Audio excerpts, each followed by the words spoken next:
Hello, everyone. I think the people are coming in. So I will share my screen and we will start just now. So thank you very much for all the attendees to participate to this eShape session. The aim of this series of presentation is to show the contribution of eShape in GEO, EuroGeo, and the GEO Work Programme activity. We have a two-part side event. The first one with some example of contribution to GEO and to the GEO Work Programme. And then the second part will be more focusing on the eShape project itself, showing the contribution from eShape to the full GEO Work Programme, but also the dedicated support of each of the work package to GEO, EuroGeo, and the GEO Work Programme. I would like to thank all the participants and all the attendees to follow this session. And as we have a long schedule, I think we can start with our first presenter, which is Evangelos Gerazopoulos. He is a director of the Institute of Environmental Research and Sustainable Development of the National Observatory of Athens. I think you already seen him in different presentations these days. And I think Evangelos will be our first speaker. And so Evangelos, the floor is yours. Okay, thank you very much, Thierry. I hope you can hear me clearly. Okay? Perfect. So I am going to present mainly the contributions of the eShape project, current and potential, to the new engagement priority of GEO, the resilient cities and human settlements. Next, please. So for those that are not aware of, yesterday during the third GEO plenary, we had the pleasure to have resilient cities and human settlements approved as GEO fourth engagement priority, next to climate change, disaster risk reduction, and the sustainable development agenda. It is the fourth policy frame that GEO is committed to serve, and this priority will be driven by the new urban agenda. Next, please.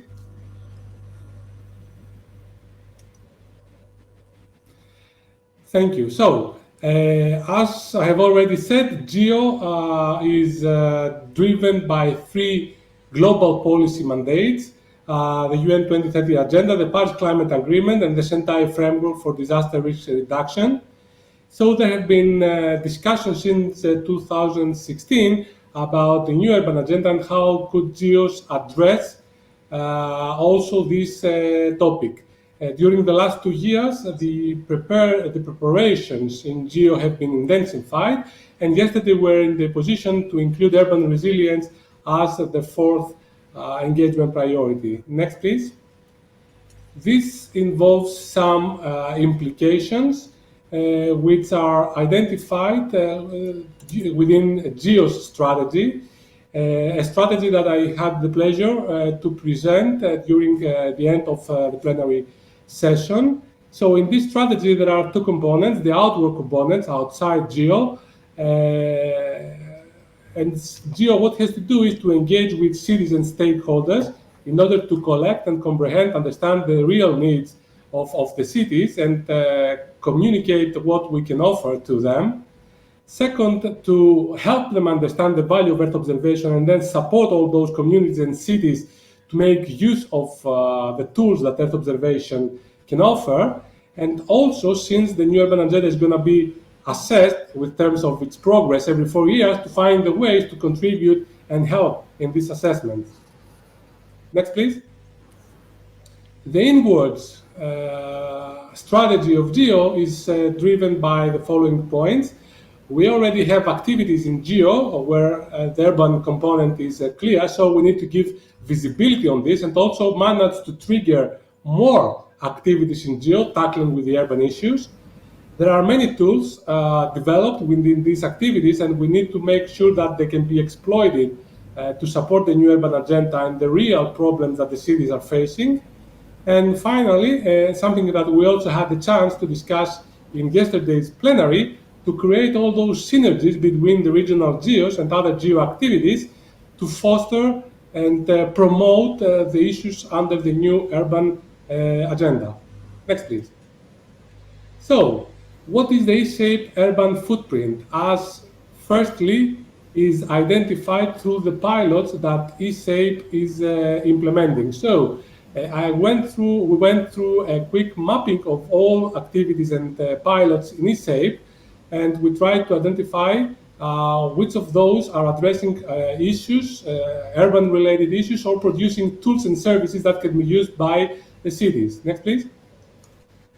So starting with, it's a pilot 2.3 entitled EO-based pollution health risk profiling in the urban environment. At the end of this picture, you will be able to see the partners that are involved in its pilot. So actually, we are the leaders of this pilot, which combines air pollution data, land use, health, socioeconomic data in cities in order to enable health assessment and relevant urban planning. So it hits direct on the issues for cities and can be used by their competent stakeholders. It has also involvement of the cities, of citizen science, and how it can be integrated in the official measurements, and it can also help to mitigate pollution through scenarios and provision of alerts. And of course, it contributes to awareness of air quality implications on public health in general. Next, please. The second pilot is 3.2, high photovoltaic penetration at the urban scale. So this is another interesting pilot which addresses directly urban issues, and actually it deals with the use of Earth observation to assist the penetration of a rooftop photovoltaic system and the provision of patterns in space and time of the use of this photovoltaic for energy production in cities. And at the same time, it will be providing tools for nowcasting and monitoring some key parameters that can be used by many users, including the energy distributors. Next, please. Then there are two pilots dealing with disaster risk reduction at the urban fabric. 6.2, actually it mobilizes the synergy of different observational platforms and other tools to predict disaster events like flash floods, windstorms, hailstorms, lightning storms, peri-urban fires, etc. It also generates maps and change detection maps for land use and land change in order to identify the red spots in a city they are vulnerable for those disasters, and in general raise awareness and risk response at the EU level. The ultimate goal of this pilot is increase urban resilience. Next, please. Similarly, pilot 6.3, assessing geohazard vulnerability of cities and critical infrastructures, has more or less the same frame. However, it gives more emphasis on critical infrastructures and how those are can be impacted by natural hazards and geohazards. And again here, raising awareness and training of the competent stakeholders is an inherent part of this pilot, and this is also very important asset and aspect of this pilot. Next, please. Pilot 7.2, Urban Resilience to Extreme Weather and Climate Service. Again, there is an aggregation of different tools to forecast and deliver observation. These are compiled into specific climate services to assess different risks coming from urban hazard, and the outcome or the wanted from this pilot is to find ways to reduce risks in cities and enable decision makers in their adaptation strategies at the local scale. Next, please.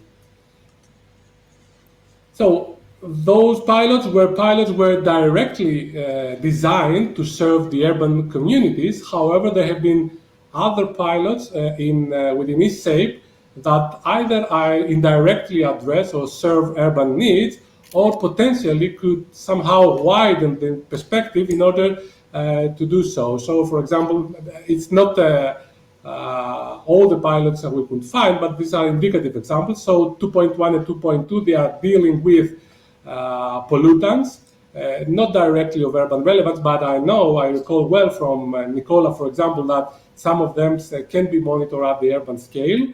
Then 6.2, it has to do with agriculture, but I put it there because I remind you that the fourth engagement priority, it's not just about cities, it's also about other human settlements and how they can be impacted, for example, from food security issues in agricultural areas, etc. So we have to have our mind and eyes a little bit wider in this new engagement priority. Pilot 5.2 related to flood water records over Europe, including cities. It hits directly the Sustainable Development 11.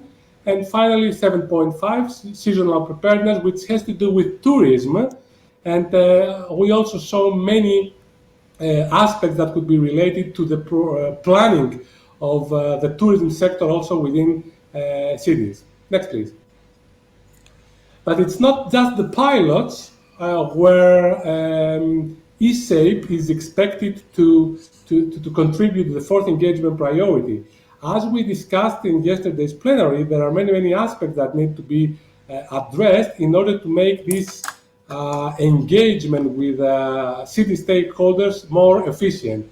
And ESAPE has been pioneering this in the ways that it's attempting to do its user engagement, and how it has been utilized co-design processes in a very well structured and methodical manner to achieve the user engagement. So this is really very good training for us doing urban applications on how to approach those people and how can we use their experience to design in a more efficient way the applications we are doing. The second, through our pilots, we are really collecting user needs from the real work, and this enables us to develop specifications that at the end of the day will make the applications more relevant and closer to the workflows of the cities. And this is also very important. Empowerment of citizen science, this is an horizontal aspect in ESAPE. Many of the pilots are promoting citizen observatories and citizen science in overall. Let's not forget that citizen science is a very critical aspect also of the Green Deal and the proposals coming from Horizon Europe. So ESAPE is also there to contribute to this. Many of the pilots are producing tangible guidelines and manuals for different aspects to be used by stakeholders, which is also important, how to document all this stuff. And finally, there is a number of other horizontal aspects like communication, like capacity building, either collecting the needs for capacity building or doing this training to cities, liaison at different levels, cities, city authorities, association of cities, global networks, etc. And of course, replication. Some of those services that are tested in some of the cities are being also replicated or at least communicated to other cities through the wide range of the wide network that ESAPE has. Next, please. So this is ESAPE. ESAPE, you already know that it's considered a flagship project for EuroGeo. So somehow ESAPE also reflects maybe the big picture that the EuroGeo has to demonstrate towards the big geo. And in this picture, ESAPE is not alone. There are many other projects tailored to the urban domain and the urban pressures, either ongoing projects like in the list that you see, but also from the logos, that are addressing issues like urban pollution, health risk, energy, climate impacts, hazards, and many more other aspects. And in this aspect, ESAPE needs to be in contact with those projects and work synergistically to bring upper in the agenda all those and also in the arsenal of EuroGeo all those attempts that are being in the urban domain. And of course, let's not forget that there is a dedicated action group, urban action group in EuroGeo. So this is the European, let's say, ecosystem that will be supporting, at least at this stage, the new engagement priority in Geo. Next, please. So coming back to my initial slides with the strategy of Geo, I will provide some insights on how eShape is contributing to this strategy or how it can increase the contribution in this strategic aspect. Starting with the first one, visibility to ongoing and encourage new activities. So it is, we have been, in the urban resilience subgroup, we have been struggling to find very nice use cases where urban applications have been really helping cities to tackle with issues. We had difficulties, but in symposia like this or in the EuroGeo symposium, we saw so many projects doing things, so we are having a problem of making visible all these efforts. I think eShape is contributing in this direction, but I think this is an aspect that EuroGeo has to take really seriously into account, how to promote all these great things that are happening within EuroGeo and also within eShape. So I would put a tick, next please, in this first strategic point.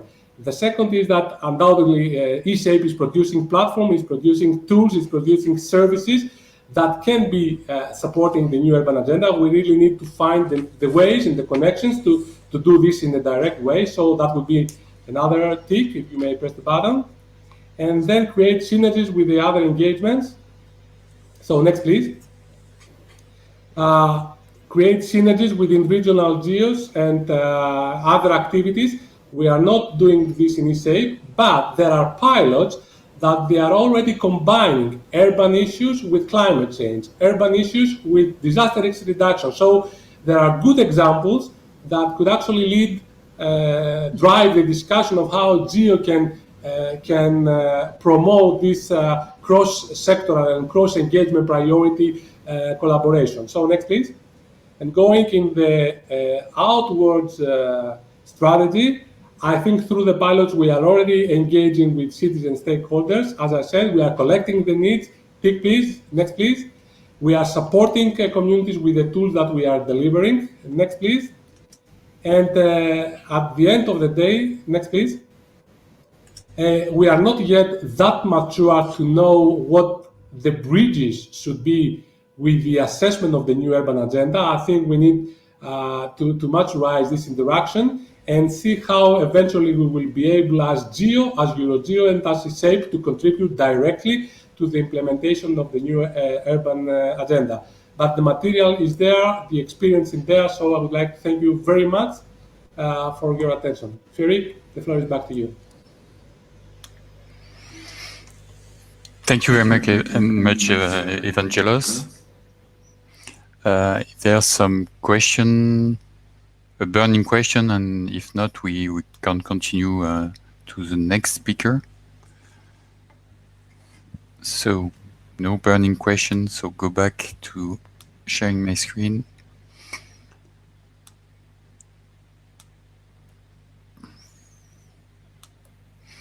And so, our next speaker is Laurent Tite, which is working with Vito in Belgium, and will present us some element about the support to the GeoGlam flagship in Geo. Okay. Laurent, the floor is yours. Okay, thank you, Thierry. Yes, so welcome to my presentation. I will give you a short overview of the work we have been doing within eShape as a contribution to GeoGlam. You can go to the next slide. So within eShape, there is the agricultural showcase, which consists of different pilots, and one of them is actually the GeoGlam pilot. And that pilot has three specific objectives to contribute to GeoGlam. And on the one hand, there is how can we better use Copernicus data and infrastructure to strengthen global agricultural monitoring. On the other hand, how can we actually improve some of the indicators and products that are out there by integrating different data sources. And then as a last objective, it's on how can, if we have a good method and it's deployable at a global scale, how can it be used at the national level to support the governmental agencies? Next slide, please. So if you look at the first objective, no, you can go back, Jay. If you look at the first objective, I just highlight there's two components that I will discuss separately. On one hand, there's a global component. So if you want to do something at the global level, and then the second one is at how to use Copernicus infrastructure for that. Next. So if you talk about the products, the focal point is on the essential agricultural variables then, of course, and we selected crop calendars. And mainly on three of them: harvest detection, so the actual date of harvest, period of emergence, and the detection of mowing events. So we will look at how can we develop certain methodologies to detect them and monitor them. And then secondly, once we have that, how can we turn them into on-demand services so that people, if you have a list of shapefiles or an area of interest, you can automatically extract these dates for the parcels you want. Next, please. So the first part was actually I should say the more research part, where we try to convert on Copernicus data, mainly Sentinel-2 and Sentinel-1 data into a standard workflow to detect harvest in this case. So you go from your input data, you get your probabilities of harvest dates, and then you convert those probabilities to the actual day of harvest. So it's a quite standard artificial intelligence workflow. Very good results at the local scale. So it's mainly been trained in Belgium and surrounding countries where we have the data, and we get to an accuracy of about 3 to 4 days for most of the crops. So it's a straightforward workflow, good accuracies. But then, of course, comes the next step. Next slide. And that is what we just did is what a lot of people do. They have a certain question. They try to find a method that works for their region or for their crops. But how do you then go from that locally trained method to a global monitoring service so that any people anywhere on the globe can use that service to get, for example, the harvest date for their fields? And there is a very big bottleneck, and that's the availability of in situ data at that scale. Almost all projects or initiatives that I know that want to do something at the global scale, the main bottleneck is really on how to get that in situ data to do that upscaling. And so that's why we put a lot of effort. So the EO development or the method development itself was just a starting point, but it's quite straightforward. But now it's the big question: how can we make it a global methodology? Where do we get the in situ data? And so the first thing we did is try to collect what's already available. There's a lot of data out there. It's very scattered, but where is it? It will probably not be enough. So how can we collect some data? Some more data, and how can we then manage and organize the data? Next slide, please. So what's already available? We did was an exercise done by Wageningen, and it's really a very tedious process where you have to go to different data portals, contact people that have data, contact research institutes and other initiatives, and see which data they have, which data they want to share. Can we use it? Can we use it for research purposes, but can we also use it for commercial purposes? Because that's usually a bottleneck as well. And if you try to make a global monitoring service, it goes towards the commercial service. So not all data can be used for that purpose as well. And also very poor metadata, and the data quality is a big issue as well. So there's a lot of issues if you want to really look at existing data. So that's why we went for a different track as well, and that's involving non-experts to collect data as well. And EASA therefore developed an app specifically for eShape, the Crop Observe app. It's available already in the app stores, but it's still just a beta version for us to test the functionalities and see how well it works. But the idea was a lot of people, especially now in Corona times, I think everybody goes for their daily walks or their weekly walks. So they pass the same field on a regular basis. And so the idea was, why not involve these people so they can actually collect what's going on in the fields? And through that app, it's very easy to collect data on crop type, phenological stage, are there any issues on the field, and especially then the management activities, like when is the field being harvested, when is emergence. So actually the things we were looking for, that we can get very good data with exact dates. So Eomo developed the app with the idea of all data that is collected through that app is automatically made public, so that not, it again, is stored somewhere on a local server and you need to know about it and you need to contact people to get access to the data. No, all data collected through the app will be automatically made open access. And it's been there since the summer. So July, it was on the App Store. And so far, we already have more than 600 points that have been collected through the app. But like I said, it's still in development. There's still a few bugs. Some of those features can be improved in terms of user friendliness. So there will be a new release in February that will be or a final, or at least a more improved version. Next slide, please. So then we get to the third question, and that's, if you have all this data, how can we manage it, and especially in a sustainable way? And that's why Wageningen has an AgroStack data portal. And actually, it's new news. The website has been launched today. So we made a new website, the viewer and so on. Everything has been updated and changed. And the idea is that if you go to AgroStack, it's a database of all freely available in situ data on agriculture. So all agronomy data that can be shared, that we put it in one place, and that we make it fair, that we make it findable, that we can make it accessible, and that it can be reproduced by other people as well. So that's really the big scope of this part of our work in the GeoGlam pilot, is making sure that all data, in situ data in this project, but also outside, can be made fair and also in a sustainable way, so also outside the scope of this project. And a very large part of that effort, it's of course also in the IT infrastructure, but it's on data harmonization. So how can you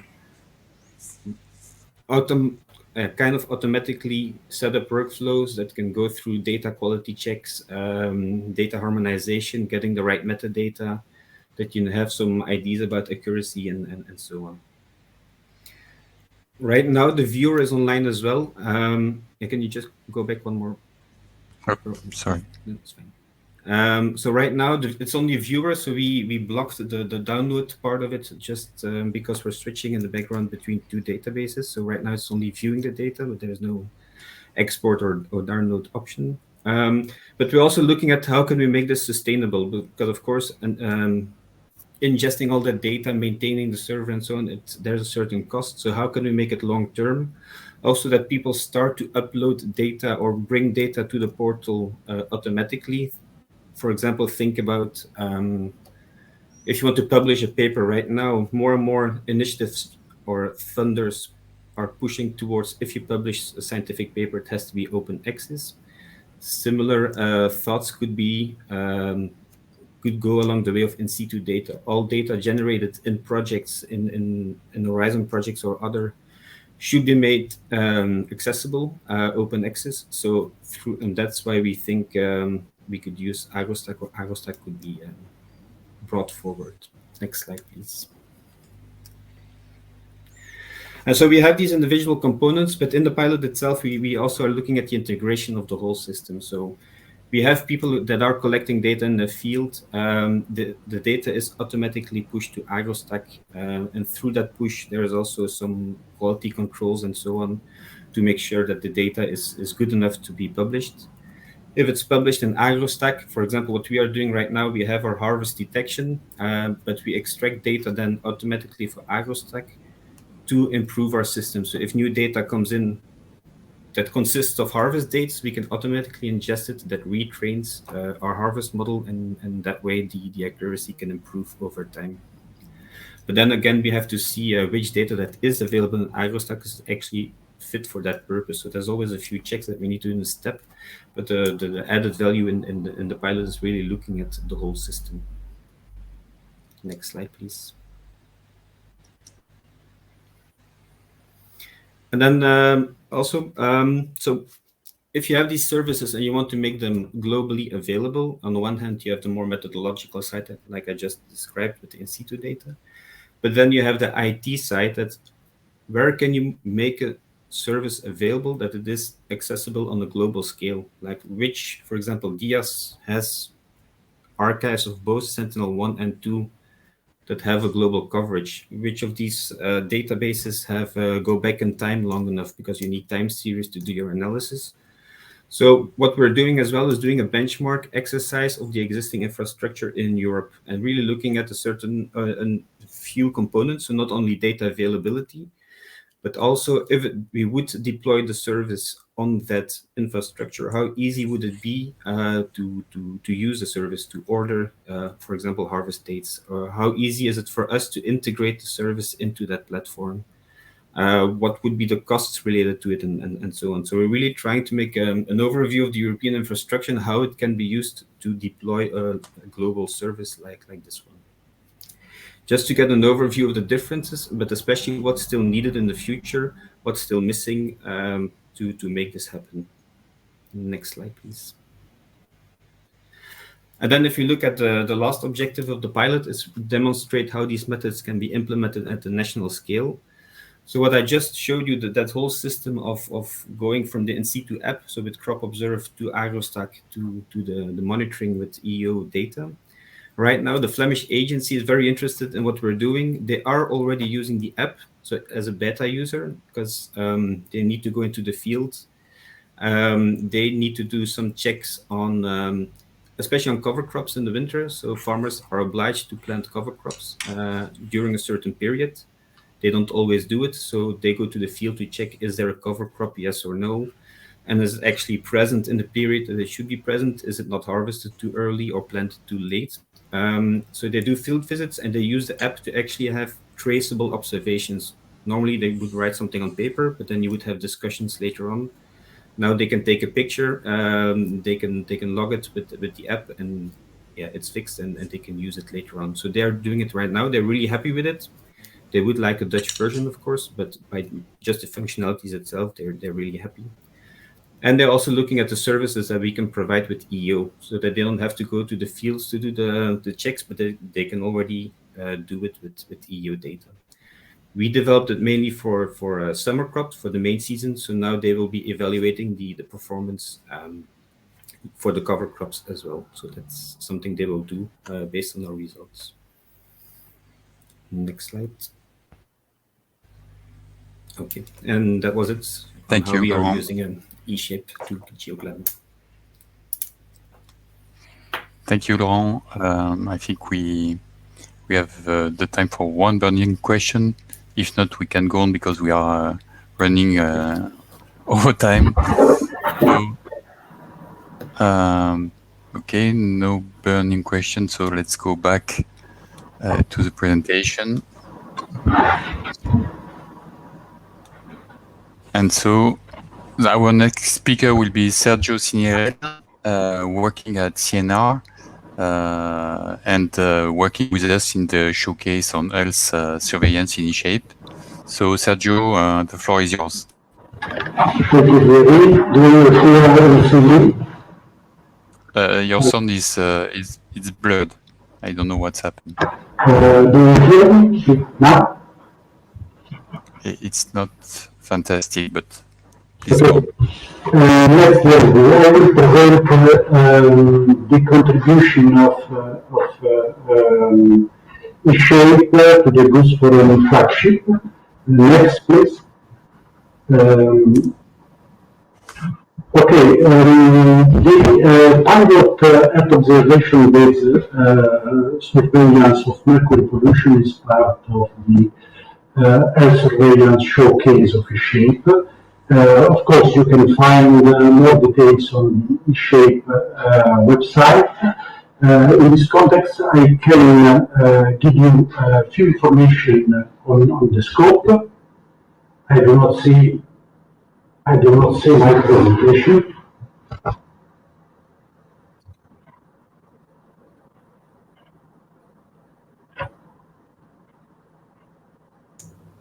I think Thierry has a connection problem. Yes. It looks like Okay, let me try to share your presentation. Actually, what is the? Let me. Okay, give me one second, Yes, please. Sergio.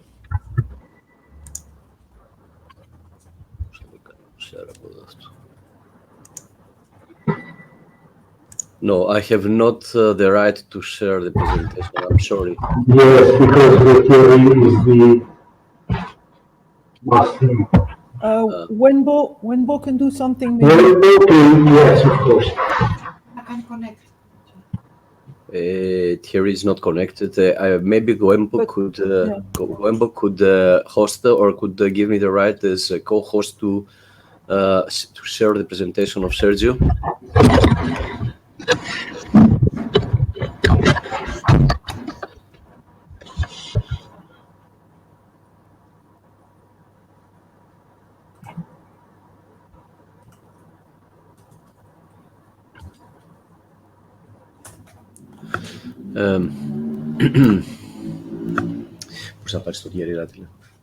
Let me call one. Give me one more.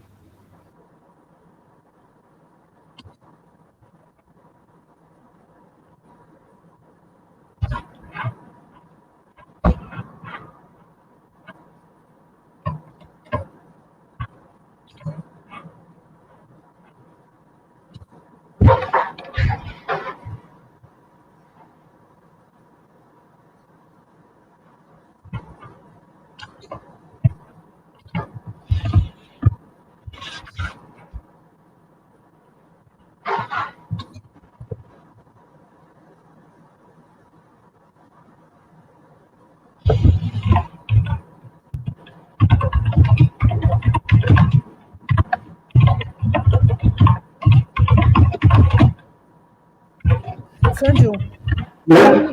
can we meanwhile make a try without your speaker because your sound was not good? Yes. Let me open my presentation here on my screen. Oh, Thierry is coming back. Sorry, I was drop off.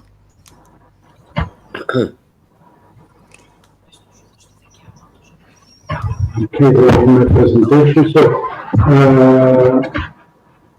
we were saying that the pilot has three main scope, three main objectives. The first one is to implement, to support the implementation of the Goose Foreign Knowledge Hub. And then to share high quality observational data and model output. And finally, to provide evidence-based information for decision making. These three objectives were not simple because, as you can know, the interface between science and policy is not simple, but we try to do this. So the implementation of the flagship means that we have to know what is the Goose Foreign flagship. Unfortunately, a concurrent session will be on the next slot of another session. But the flagship has the objective to support the United Nations Global Partnership Mercury, to provide a global data set of comparable monitoring data by harmonizing existing regional and global scale network. Next, please. To provide a knowledge hub integration of Earth observation datasets and modeling tools, and to assess, next slide please, and to assess the effectiveness of measures undertaken by the Minamata Convention that parties are implementing.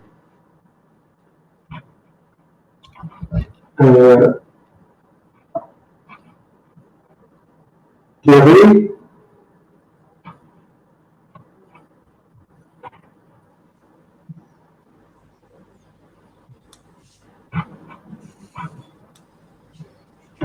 I can continue. Hello?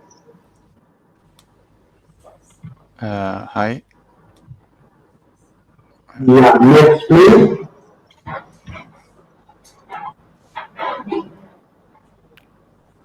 Richard, sorry?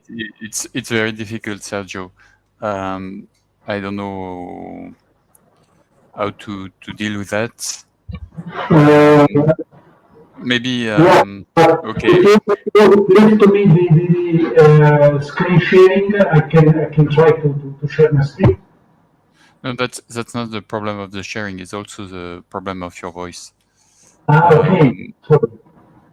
I don't know how to deal with that. Do you have some headsets that will be better? Yeah, I can just my headset. Can you hear me now? It's better. Yeah, but please go on. Okay, I try to without. No, sorry, Sergio. I think it's impossible to hear you. Really, I'm sorry about that. Maybe you can try to reconnect and see if we have time for Please. Thank you. So maybe we can go to our next speaker, Aris Contreras, which is Hello. Hello. Yes, Aris. Okay, can you hear me well? Yes, perfectly. Okay, So thank you very much. Aris is a research director of the Institute on Astronomy, Astrophysics, Space Application, and Remote Sensing of NOAA, the National Observatory of Athens. So, Aris, the floor is yours. Okay, thank you, Thierry. Thank you all. Could you please go to the next slide?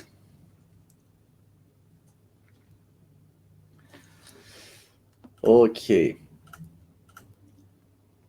It was proposed to me to present the eSape contribution to the GeoCradle initiative, but I thought it's more correct to speak on the virtuous circle of the substantial connection between GeoCradle, EuroGeo action groups, and the eSape project.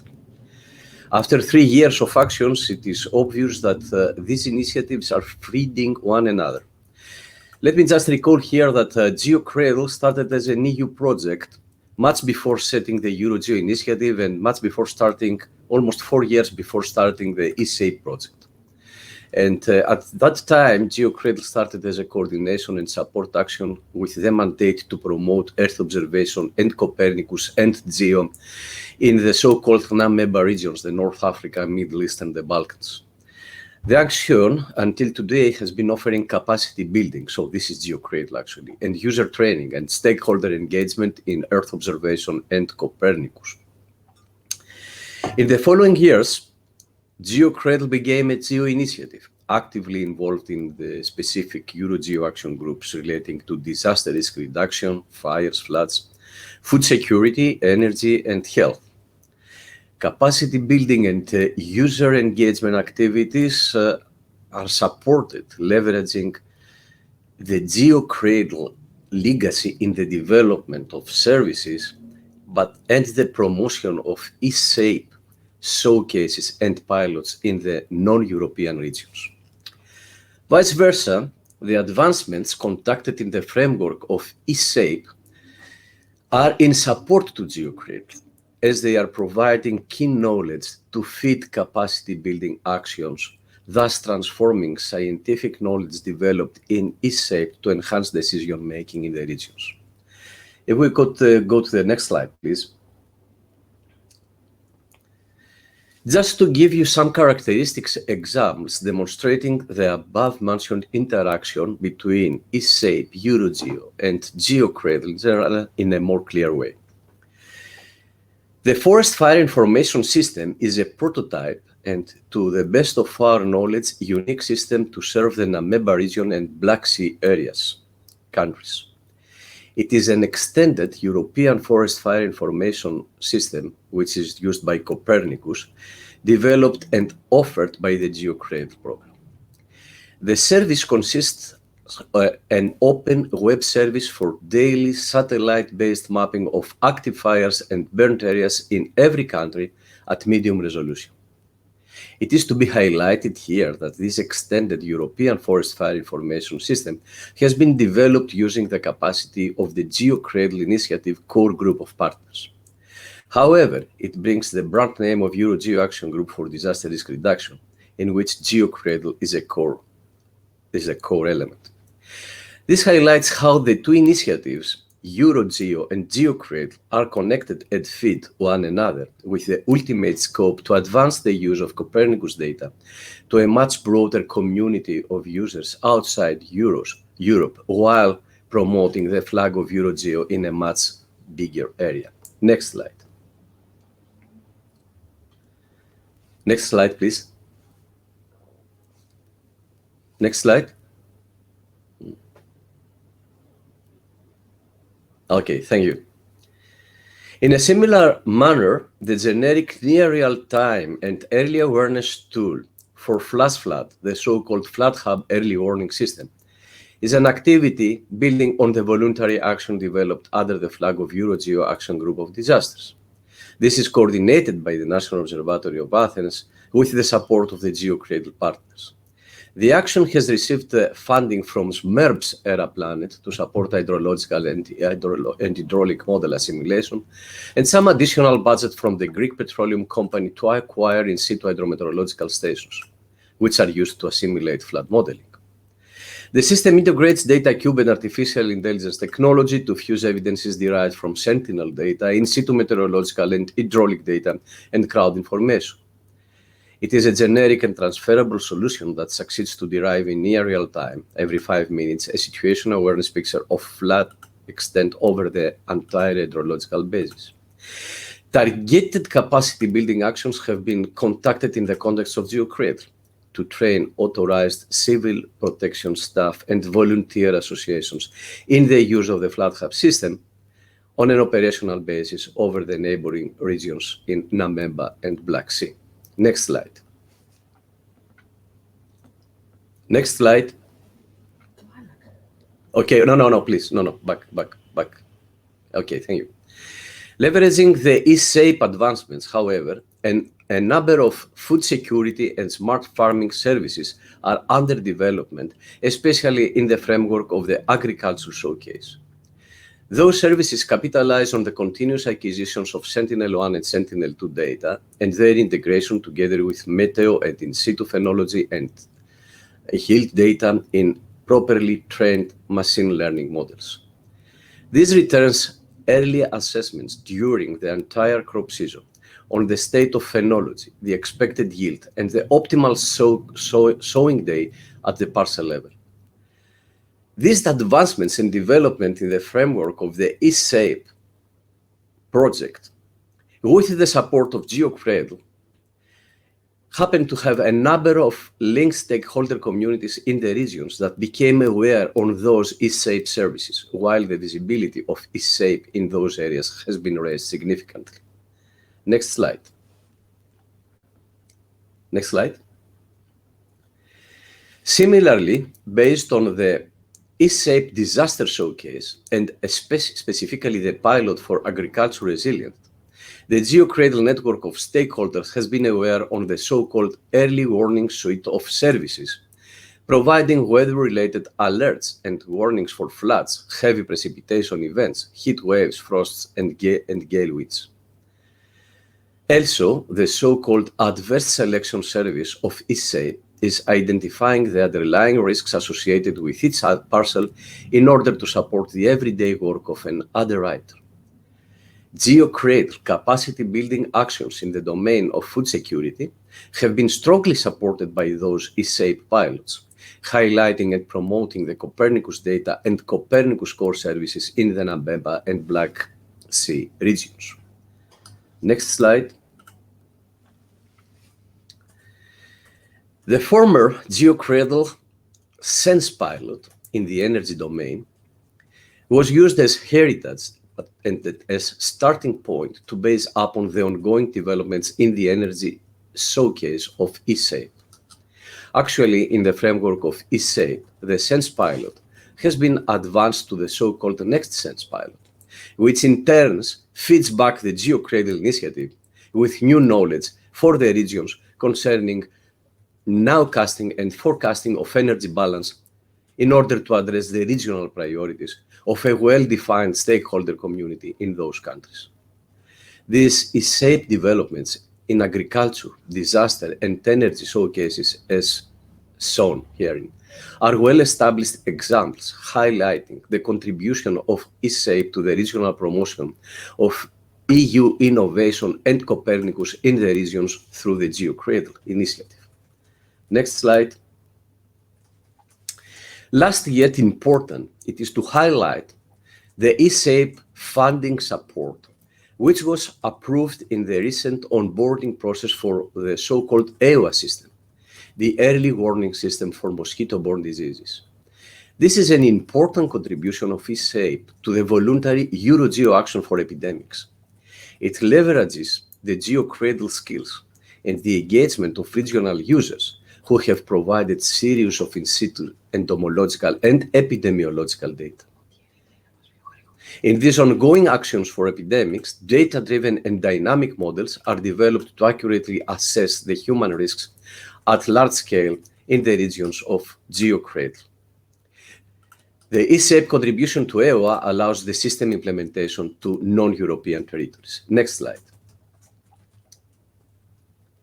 From these examples, one can clearly understand the extent by which the GeoCradle network of stakeholders and the corresponding capacity building and training actions have been supported by the ESAPE. Next slide, please. And I should speak specifically for a key stakeholder, which is the UN Spider for Disaster Risk Reduction, an organization that has signed an MOU with the GeoCradle coordinating team. Our mandate is to act as the regional support office to support the UN Spider training events targeting civil protection organizations in non-European regions. In all the events, which are international conferences, annual meetings, the GeoCradle staff provides seminars and workshops for the user targeting to Middle East, Balkans, and North Africa regions. Moreover, the European Union Global Action on Space has recently invited GeoCradle coordinator to participate in the EU space data and services for the Western Balkans. Also, a conference which we are going to present in next week, several of the ESAPE developments in the framework of the disaster showcase. Next slide. Additional GeoCradle-related capacity building actions delivered in the framework of UN Spider, leveraging the ESAPE developments in the domain of disaster risk reduction, including the technical advisory mission that we have contacted as GeoCradle in Tunisia. Next slide.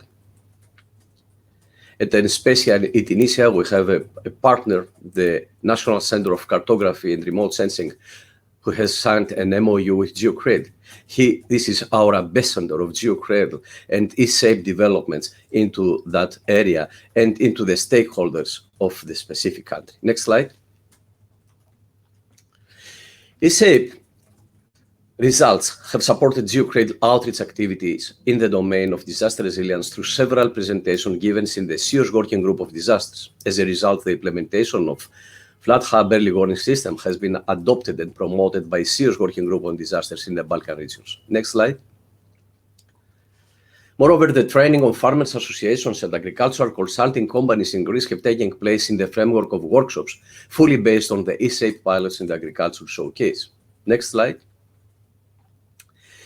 The training on ESAPE outcomes in the energy sector were expanded under the umbrella of GeoCradle in the stakeholder communities outside Europe, and specifically in Egypt, Greece, and Cyprus, and next slide, in Turkey and Tunisia. And the next slide, please. With this slide, this is the last slide for the presentation. This is referring to capacity building and raising awareness actions that have been taking place with the inclusion of more than 400 organizations and stakeholders in Europe, Balkans, Africa, Asia, Latin America, and Middle East. The key and trusted and reference institutions such as European Environmental Agency, DG ECO, WHO, Geo Health Community of Practice, and many others have used input from the EO epidemic's early warning system for mosquito-borne diseases, which in the next years will receive further support from ESAPE. By this, I would like to thank you a lot for your kind attention and happy to reply to any questions. Thank you very much, Haris, and sorry to make you run a little, but we are really late. I understand. No problem. If there is a question, a burning question, if not, we can go to the next speaker, Lucas, and we will try to go back to Sergio just after the presentation of Luca. So, Lucas, the floor is yours. Yeah, good late afternoon, colleagues. I will talk today about eShape contribution to Ghost for POPs initiative. Next slide, please. Firstly, very briefly about Recetox, where I work. We are, it is a university institute focused on research and education in environmental health sciences, and we are also EU Center of Excellence in the Exposome that I will talk a bit later about. Our work is aligned with regional European and global priorities, Ostrava Declaration, close cooperation with WHO, and of course Green Deal on the EU level, and last but not least also the European partnerships, be it HBM for EU and upcoming PARC, European Partnership of Assessment of Chemical Exposure and Risks. Next slide. Most of our activities are global, and I will now introduce you to the main global goals of our pilot S2P2 EO-based surveillance of POPs pollution. We are supporting the Stockholm Convention on Persistent Organic Pollutants, so-called POPs, and I think it's opportune to say a few words about its implementation. One leg, and maybe the most important leg, is the global monitoring plan of the Stockholm Convention, which is an ambition actually to develop a system to collect information about global status of POPs, and maybe more importantly, also a tool to enable to share data with multiple stakeholders. GMP is updated every 6 years to enable assessment of long-term trends. And since the beginning, there was the idea, of course, to connect, to link GMP with GEO. And you can see that we also support the GEO's strategic plan. This is in order to support wider exploitation of available data and building the EO link in our work. Next slide, please. The specific objectives, the main goal is to increase the availability and quality of information that is needed to assess the fate and impact of POPs, persistent organic pollutants, chemicals in the environment, and mainly anticipate changes in the global environment, because without this, the tool would be just data.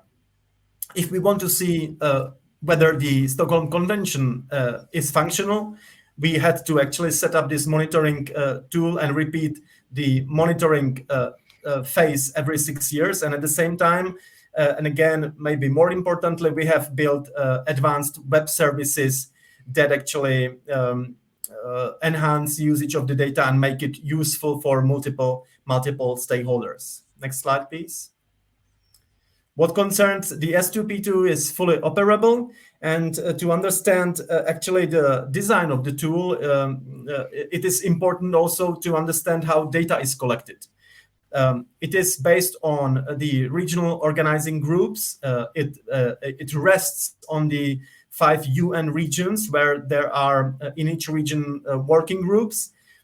regional working groups that actually have the task of identifying sources of data, communicating with stakeholders, and acting as QA, QC bodies for checking the quality of data and its availability. Next slide. Here you can see on the visualization portal the main characteristics. Just few highlights. We have 5 modules, gone from circa 60 monitoring networks to 111 monitoring networks, 4 core media, more than 300 chemical parameters. And I will just quickly walk you through the different modules and what is there to offer. This slide is showing the spatial distribution of data, and in all maps you can actually inspect what kind of data we have. Here you can see that we have land-based data, in situ data, and it's the main part of our pilot, but also we have data from cruises monitoring ocean water. Next slide. Second option is to check the availability, data availability in time. So you can see various data providers and what kind of data they are offering throughout the history. So this is the module of data availability.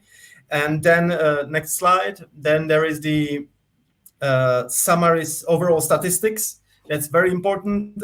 It is actually providing overall picture of actual levels of chemicals, and we are talking here about hundreds of chemicals, and also about a convention that is kind of expanding, because the Stockholm Convention has an ongoing process of including more toxic chemicals being regulated. So it is important to keep up to date.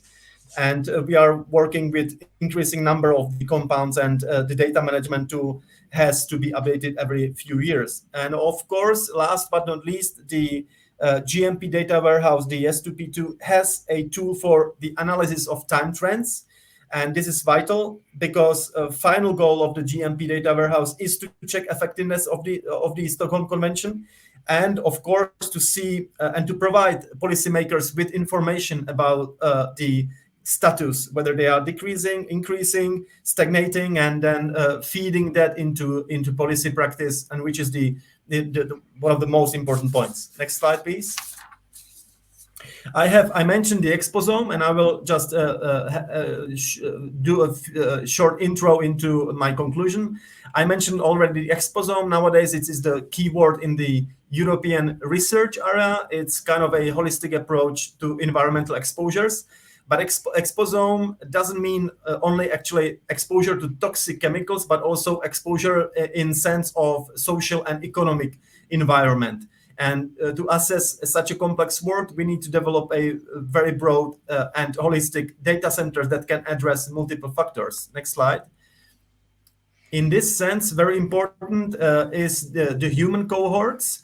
There are multiple EU projects that try actually to harmonize data from such cohorts. They tell us about health, nutrition, smoking, physical exercise, etc., etc. But typically, they don't collect data about external exposure. They don't collect data about external environment that is affecting our health. So here comes the pilot providing us with data from our pilot on the status of the persistent organic pollutants, and merging it with the information that we have from the cohorts allow us to actually arrive to outcomes, to arrive to at information that are vital for the policymakers on all levels to actually look at the situation, regulate or not.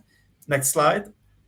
So what we are offering actually is in this pilot is a modern multi-modular data repository that is fully parametric, provides centralized tool and also transparent multi-layer procedure for validation of data.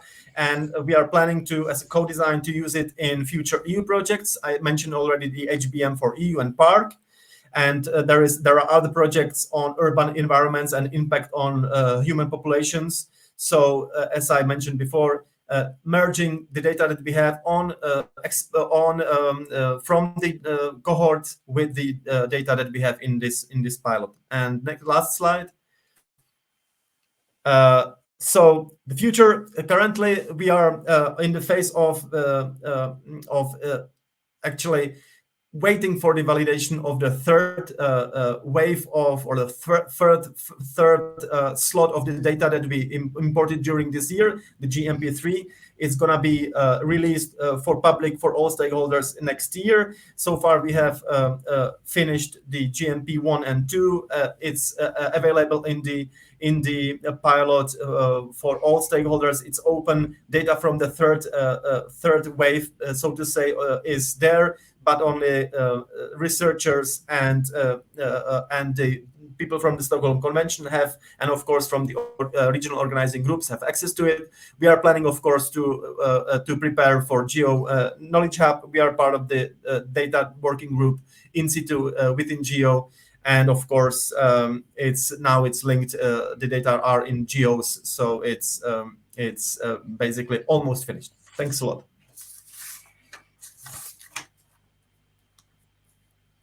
Thanks a lot, Lucas. Any burning question? If not, so we are really late. Maybe Sergio, you can. Yeah, let's check the microphone in advance. Yeah, it's okay. How do you hear? Okay. It's perfect, but you have to go fast because sorry. we are really late. Yeah. Okay, so yeah, it's up. Yeah, you are. Okay, no. Stop here. Next slide, please. Okay, no, next. We will not start from scratch. So, the GOOS Forum is aimed to support the policy framework. It is composed by several parts. The GOOS Forum Knowledge Hub. The main component is the infrastructure that actually is shared data following the geodata sharing principles. Of course, we have a catalog and we have a community portal under the Geo portal. Next, please. The main big component is the application that help policymakers to do themselves scenario analysis. We can a user can play with this and understand what's happened if a reduction of emission happens in a region. So there are three models behind this. One is the atmospheric model. The second one is a biogeochemical model linked to the first one. And the third one is a trophic model that give a concentration of mercury in biota. So the endpoint is the human health. Next, please. The GOOS Forum Knowledge Hub has a legacy that derived from GMOS that has provided a monitoring network as legacy to eShape. But also within IGOSP and ERA-Planet project, we have designed the Knowledge Hub and developed the prototype. Next, please. No. Next again. Okay, but at that point we had few lacking points. The first one was the data sharing that was not compliant to the geodata sharing principle. We have not developed we had not developed the data management plan, and also we have not very clear in our mind what was the co-design approach. Next, please. So we are in eShape until now, which is the middle of the project. Among others, we have made known how we have co-designed the Knowledge Hub. We've made some steps, but we are not aware of that. We were supported for full adoption of the Geo data sharing principle and the development of the data management plan. We were pushed toward the release of application programming interfaces, so the replicability of the component. Next, please. Again, we are working to increase the preparedness for integration into clouds. We have developed and are implementing a detailed communication and dissemination plan.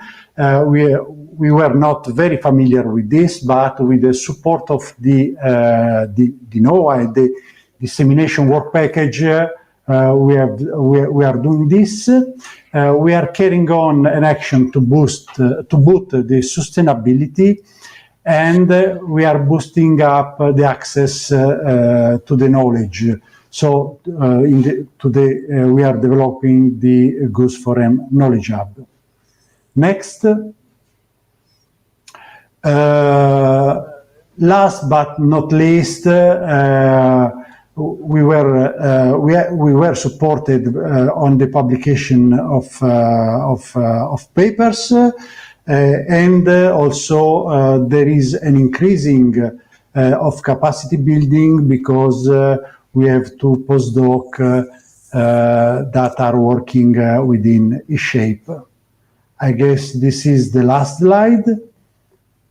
I want to thank you, and a new concurrent session is focused on the GEO.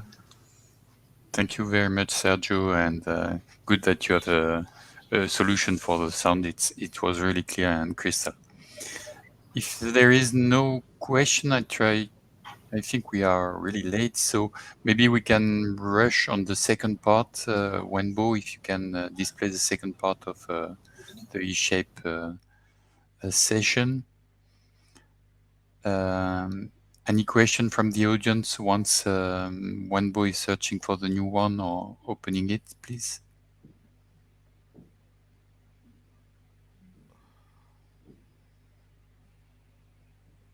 No, that's okay.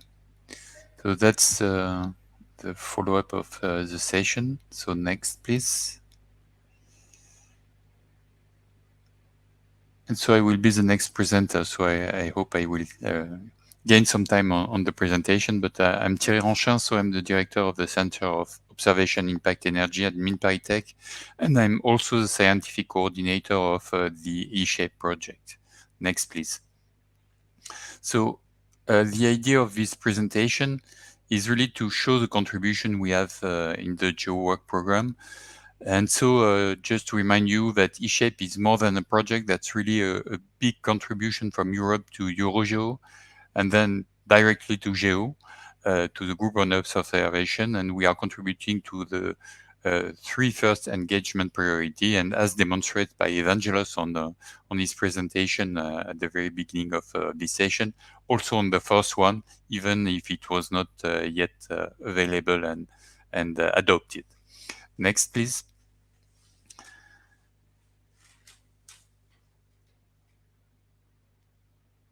So some fast facts. We have developed in this project 7 showcases: agriculture, health, renewable energy, ecosystem, water, disaster, and climate. We had start with 27 pilot and add 10 more in 2 bunch of 5 through an onboarding process that will be presented later on. And so we are contributing to all the aspects of EuroGeo. Next, please. So on the Geo Engagement Priority, you have the list of the SDG we are contributing with the different showcase, SDG 2, 3, 6, 7, 11, 13, 14, and 15. I have no time to go on that. We are contributing to the Paris Agreement. We have 5 pilots in the Climate Showcase and a new pilot that has been onboarded on the last period in October. We have also 4 pilots in the Energy Showcase talking about the mitigation aspects that contribute to the Paris Agreement. Also, we are contributing to the Sendai framework through 4 pilots in the Disaster Showcase and 2 new pilots that have been onboarded and that are starting at the 1st of December on this activity. And of course, on the resilience, I was stressed by Evangelos that I was missing some of them, but at least 6 pilots are directly contributing to this new engagement priority. And as you've seen in his presentation, 5 more are also some impact on the urban resilience. Next, please. So Eurogeo is really at the heart of our activity, and so eShape is really implementing this Eurogeo solution. And so it's really working on different aspects, on the incubation, facilitation of the downstream part of the value chain.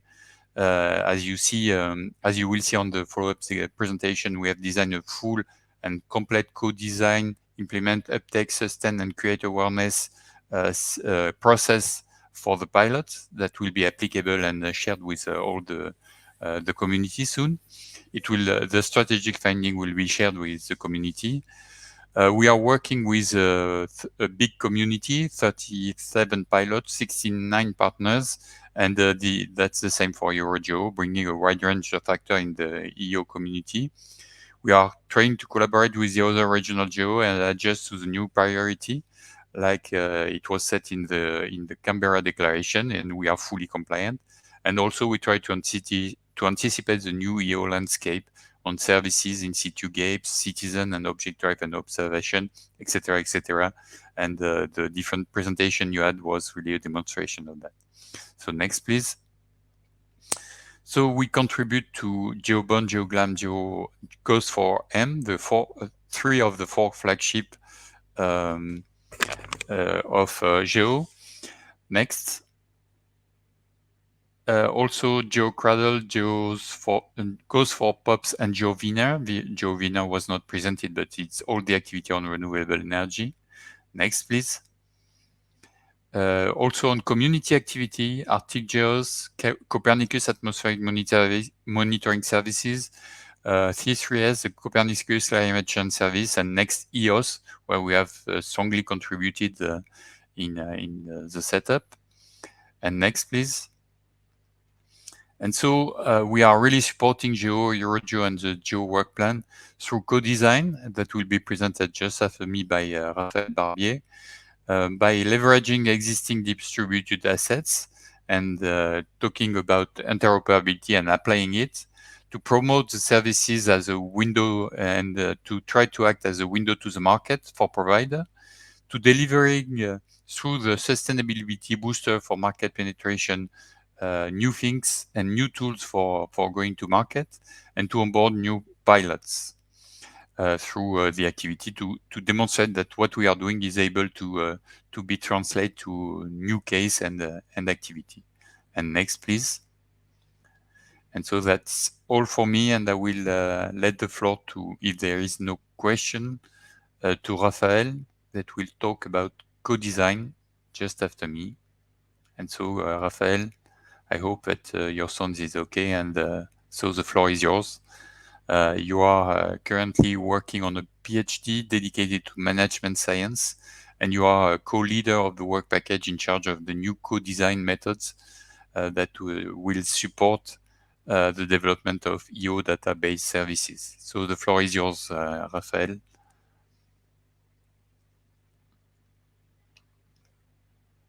I think, Raphaël, I can hear anything. So maybe, Raphaël, you can reconnect, and we can jump to the presentation from maybe Lef, which is one of the last one, because I hear about the need you have to go back. Go on, please. We will go to the one from Lefteris first, talking about market and okay, again. Thanks, Thierry. And Left. sorry for jumping Yeah. into the queue. Hope you can So hear me well. Yeah, so the floor is yours. Thanks. So I'm Leftesh Normais. I'm co-founder and director at Evenflow, and I will be talking to you about a subject which goes sort of horizontally across the different things you have been listening so far, which is that of sustainability of Earth observation services and how we can make this happen. So if you could move to the next slide, please. Yeah, this is the title of my presentation, and here just a little bit of background. So we consider that this is really the best time to be looking into scaling of Earth observation solutions. We see many opportunities arising in recent years and even months. This includes major policy initiatives which explicitly look into Earth observation based solutions. Many of those, of course, are then translated into geo activities as well. There's no doubt about that. Then the second point is that, especially when we are considering Copernicus, we see that the free, full, and open policy and the world-class data it delivers enable viable business models, which means many innovative companies can start their business and try to serve all sorts of user needs. There's an increasing, it's not even increased, it's increasing availability of public and private funding. And finally, we see many technological tools, both on the software side and on the hardware side, which make more things possible. Of course, there are several challenges that still apply, and these are related to lack of an up-to-date knowledge of markets. Very often, this is because these markets need to be created. They're not really mature yet.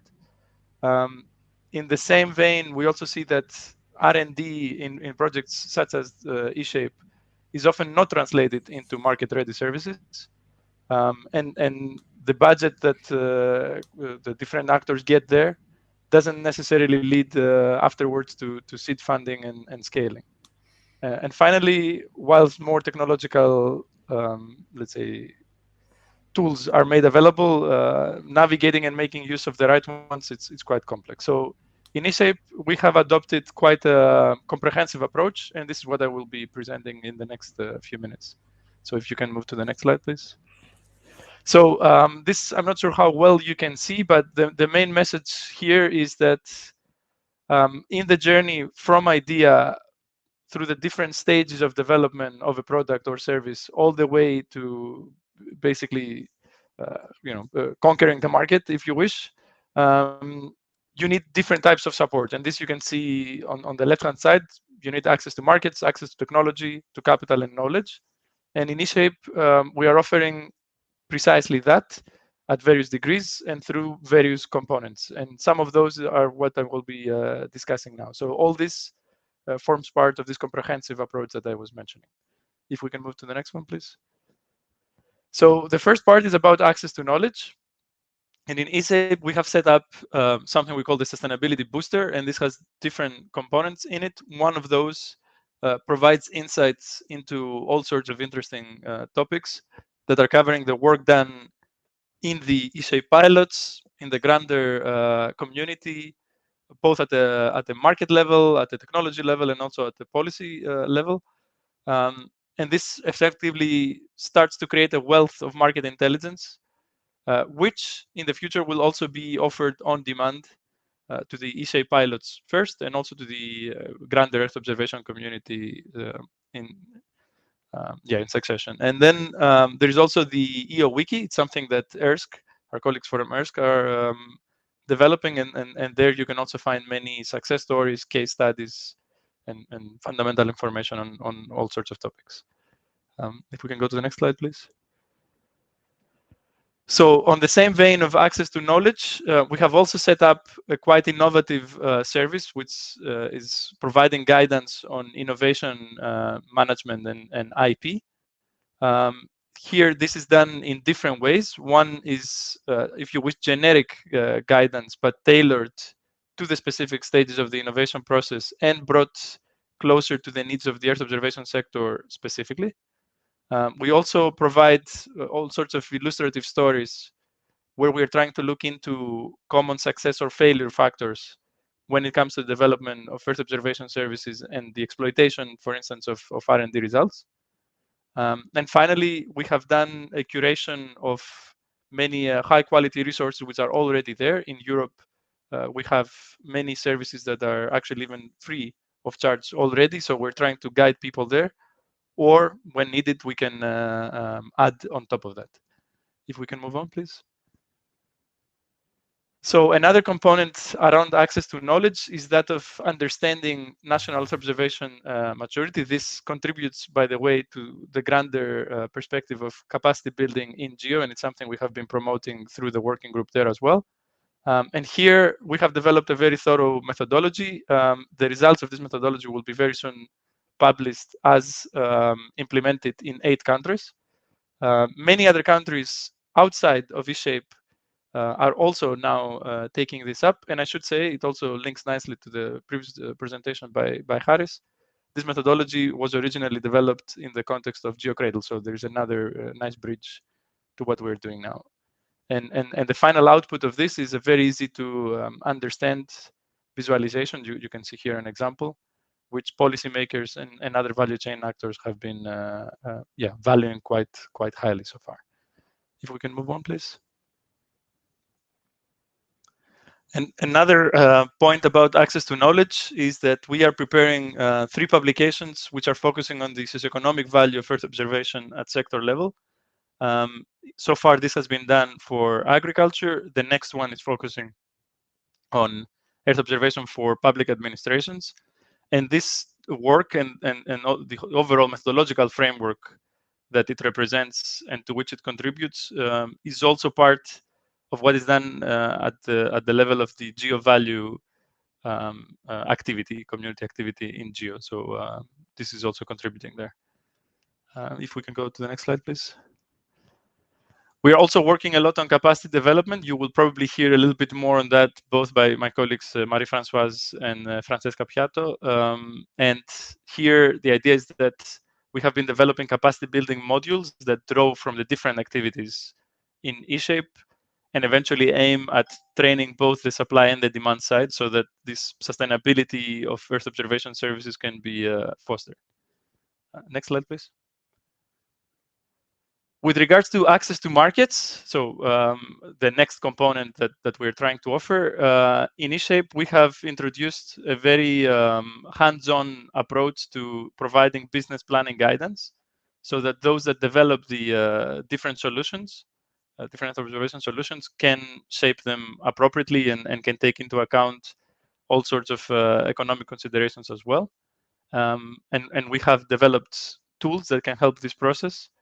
And we're also providing on-demand support to make this happen.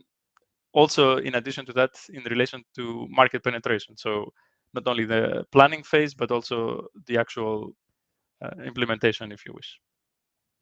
If we can move on. There's another component with regards to access to markets, and this is Eomo.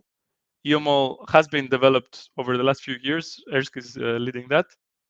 And in eShape, this offers a very nice place where pilots can expose their EO solutions and users can find them. So it's a marketplace. And this also contributes, if you wish, to this general need to make things more accessible and more easy to understand for the different types of users. Next slide, please. Yeah. Then on the side of access to capital, there are actually 2 components that I will be presenting. One is that we try to help Earth observation actors to navigate the funding landscape. I was mentioning that this is gaining more attention and more resources. So we have created the investment and funding landscape navigator. And this offers a curated database where one can try to find which type of funding opportunity is more suitable for their own purposes. This is something that we will be improving in terms of functionalities over the next months. And it will be complemented by investment readiness program, which is now just about to be launched within the eSafe project, and which hopefully will also have some let's say, key outputs that the grander EuroGeo community and why not Geo community can also use. And the second component, which is presented in the next slide, is that we have onboarded 10 actually additional pilots.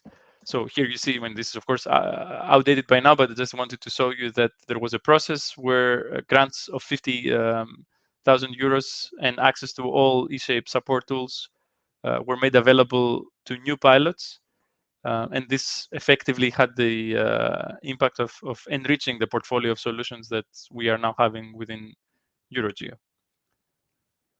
And next, just to thank you for your attention. This is part, as I said, to a large extent of the eShape Sustainability Booster. This is live. You can visit this address that you see here, or you can write to us at booster@eshape.eu.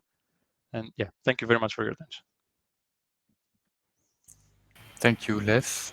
Raphael, if you can open your mic. Yeah, can you hear me? Yeah, perfect. So we can Yes. go to the presentation, the second one. Sorry, Wenbo, for the exercise. One more. So the floor is yours, Raphael. Yeah, thanks very much, Thierry. So we'll now present to you the work we are carrying out in eShape related to co-design. So next. So I'm, let's say, a co-leader of the work package dedicated to co-design. You can go next slide, please.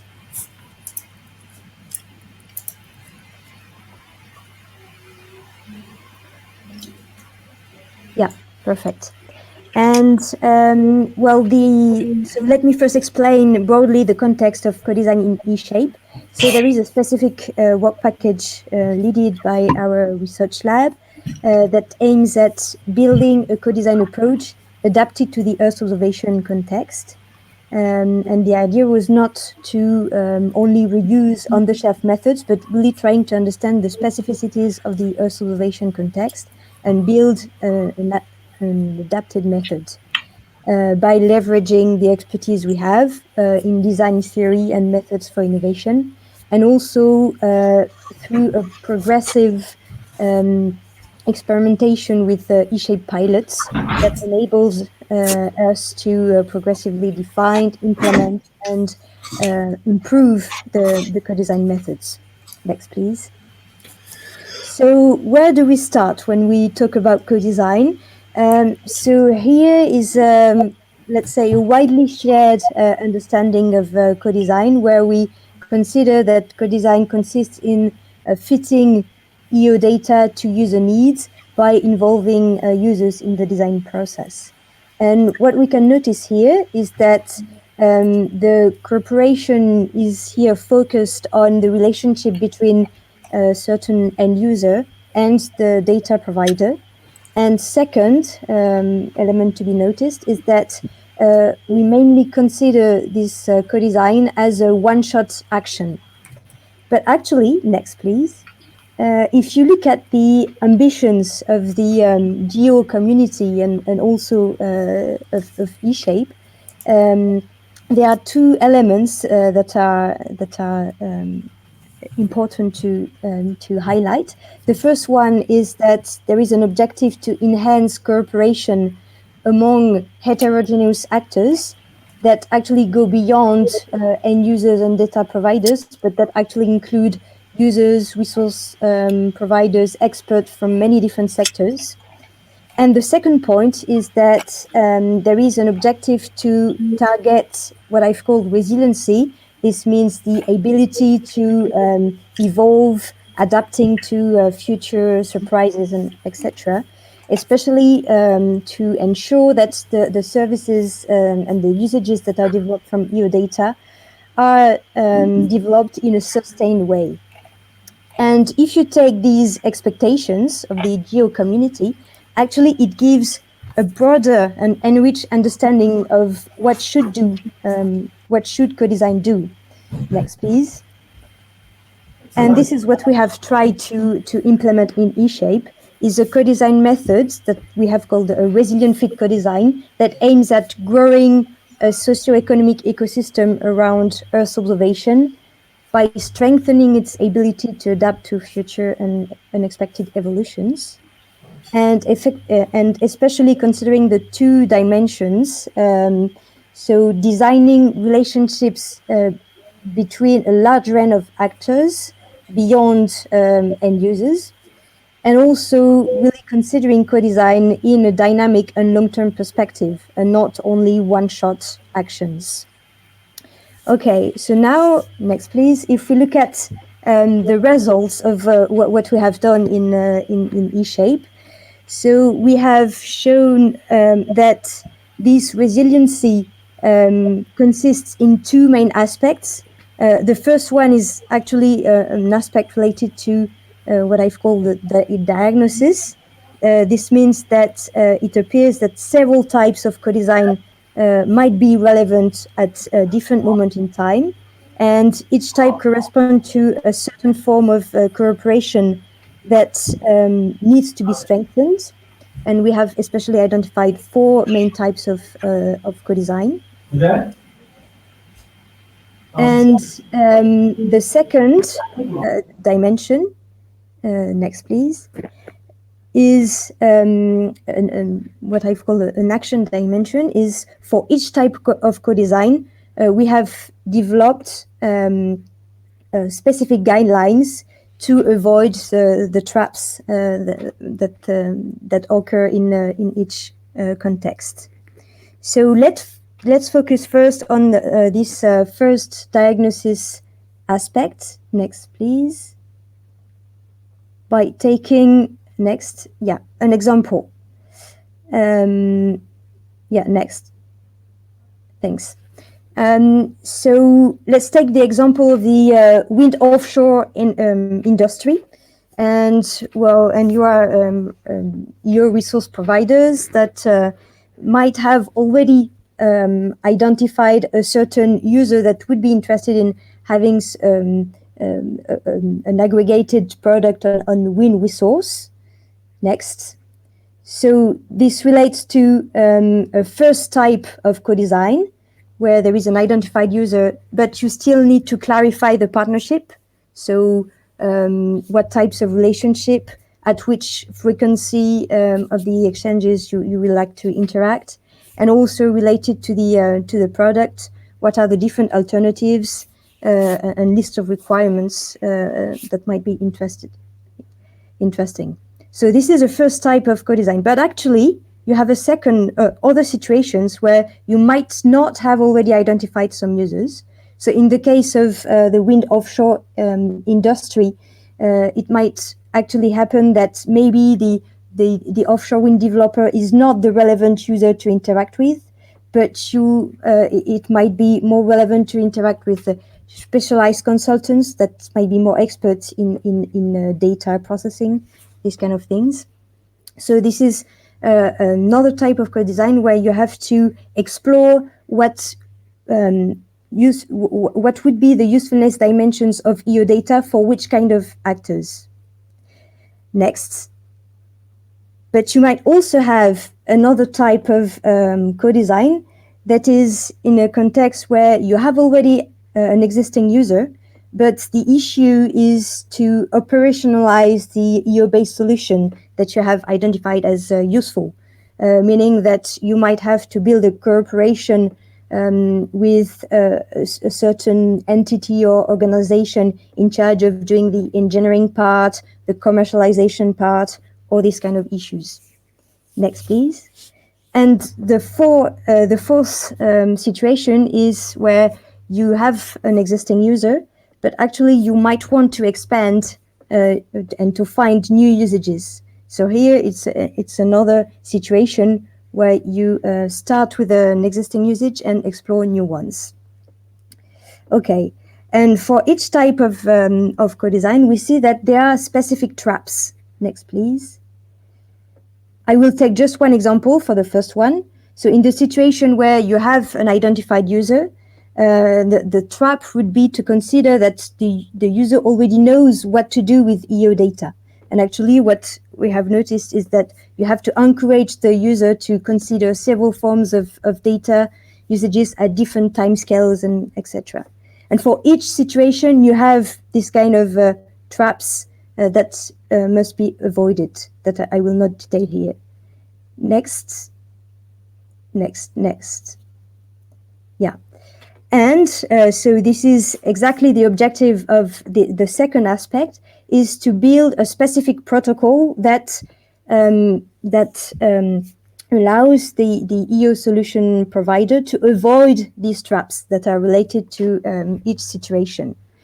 Again, I don't have time to go in details of each one, but I will take one example and give the general messages that are common to all types.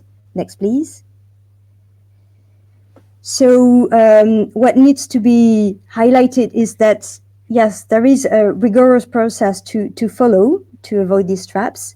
And the outcomes of the co-design action is to formalize a range of cooperation forms at different time horizons.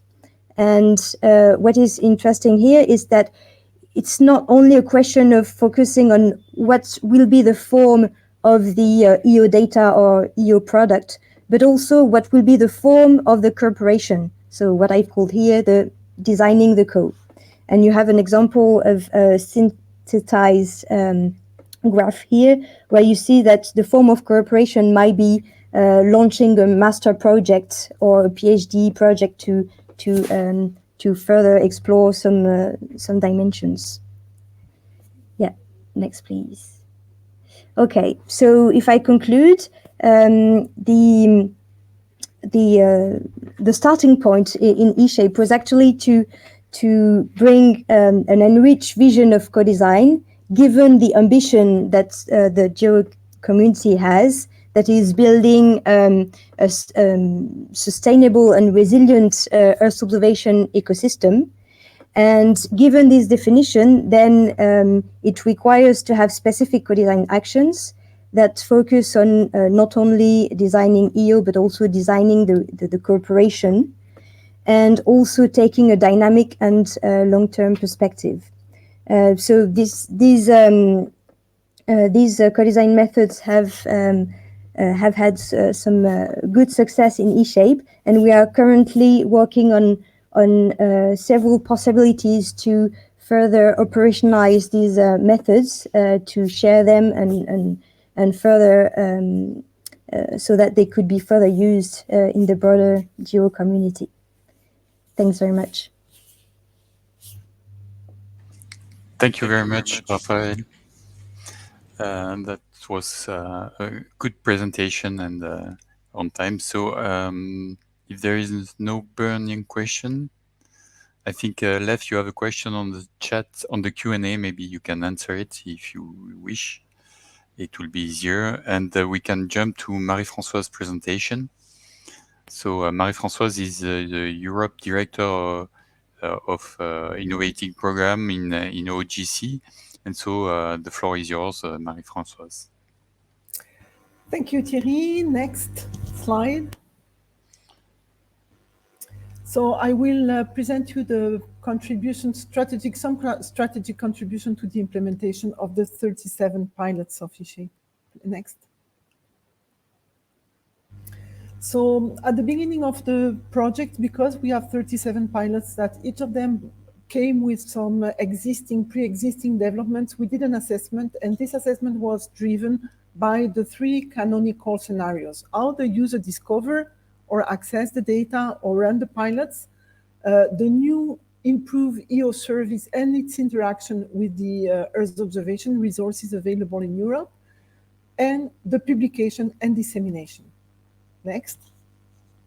Out of this assessment, the pilots have expressed some expectations to the eShape project.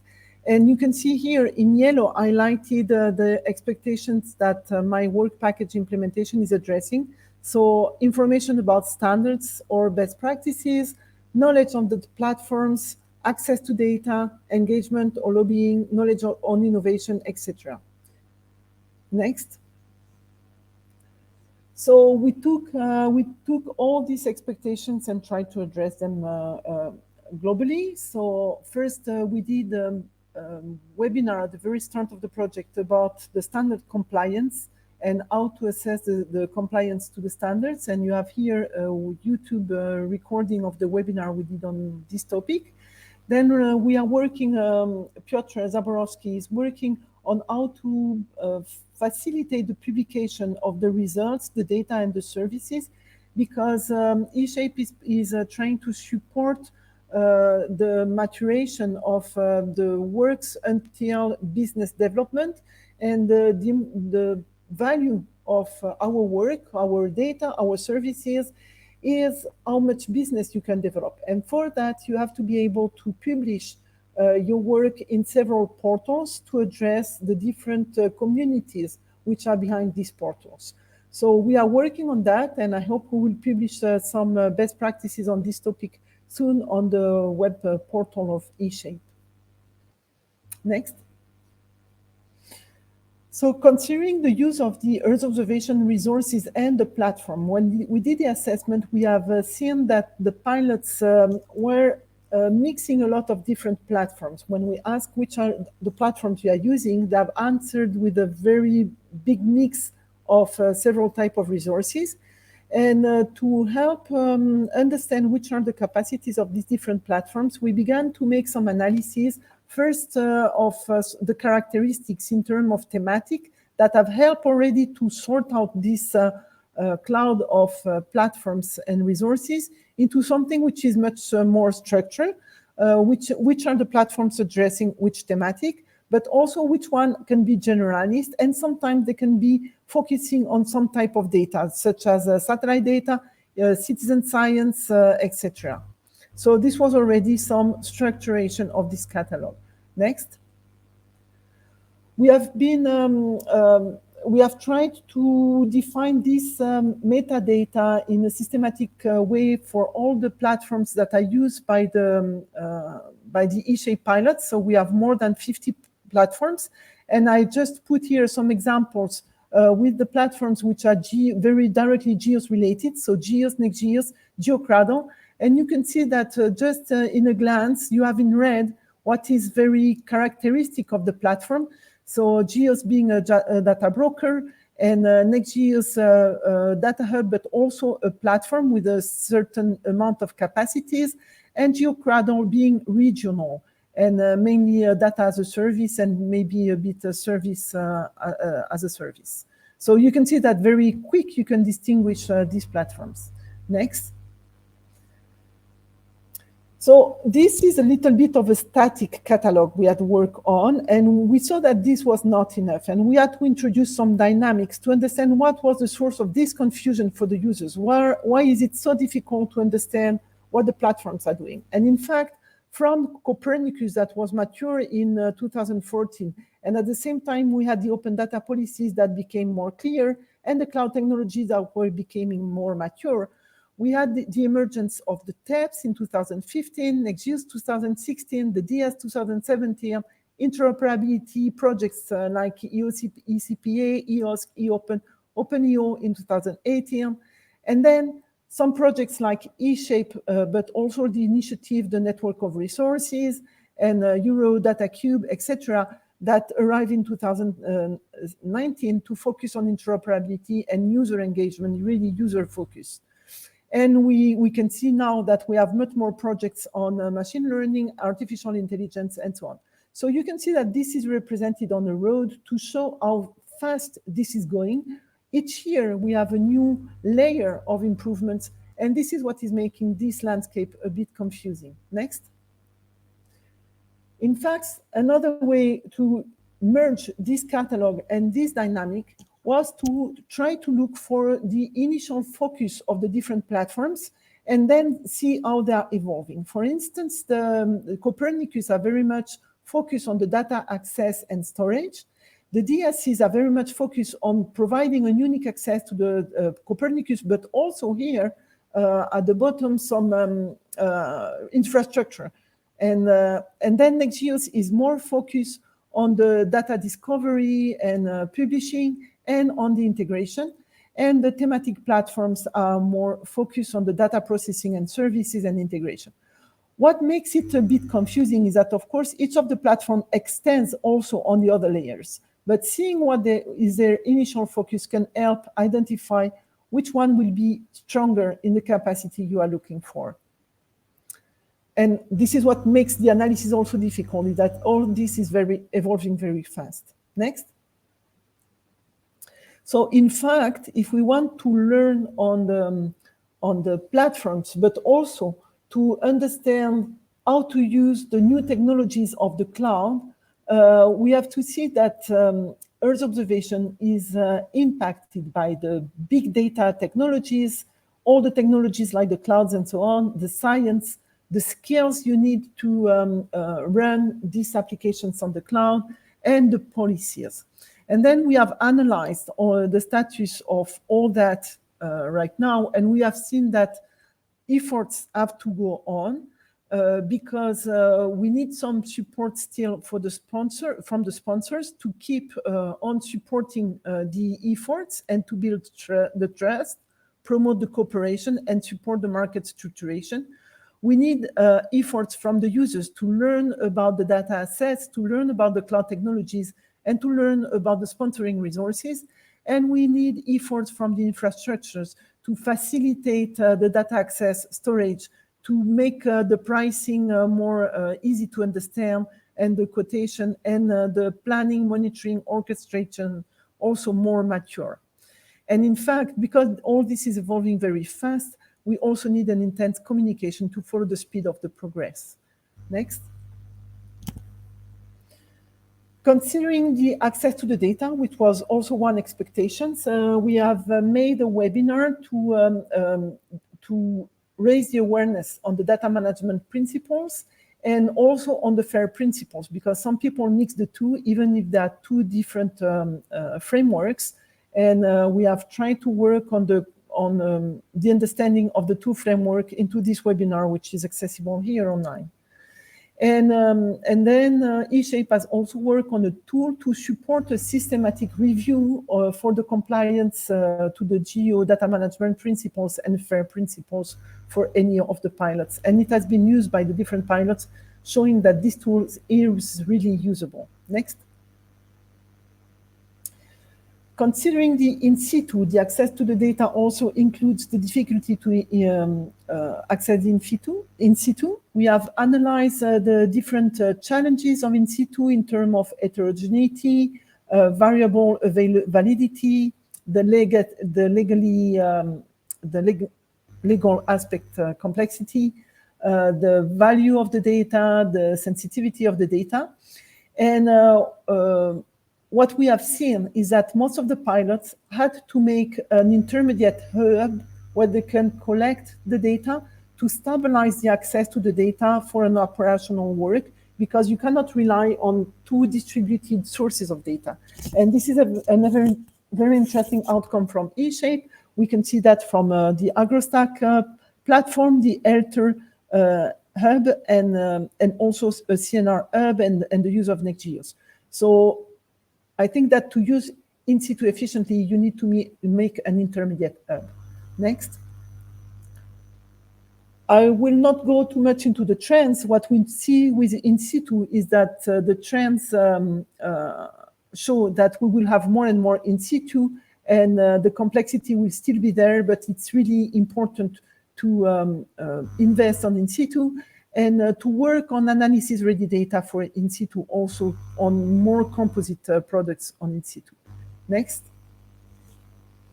So one way to bring innovation in eShape is also the cross-innovation through the different domains. We have different domains. Each domain has strengths and challenges, and using the lessons learned from one domain to another domain is one of the sources to improve the innovation and the reproducibility. Next. And now we are trying to capture all the knowledge and the lessons learned from the different pilots, and we are structuring that into the best practices, which will be one of the output of eShape. Before that, we are working also on publishing the intermediate results on the website. And you can see that we are analyzing out of each of the pilots where they can contribute into the final best practices, building on the 5 steps user experience from NextGeos that we develop further. Next.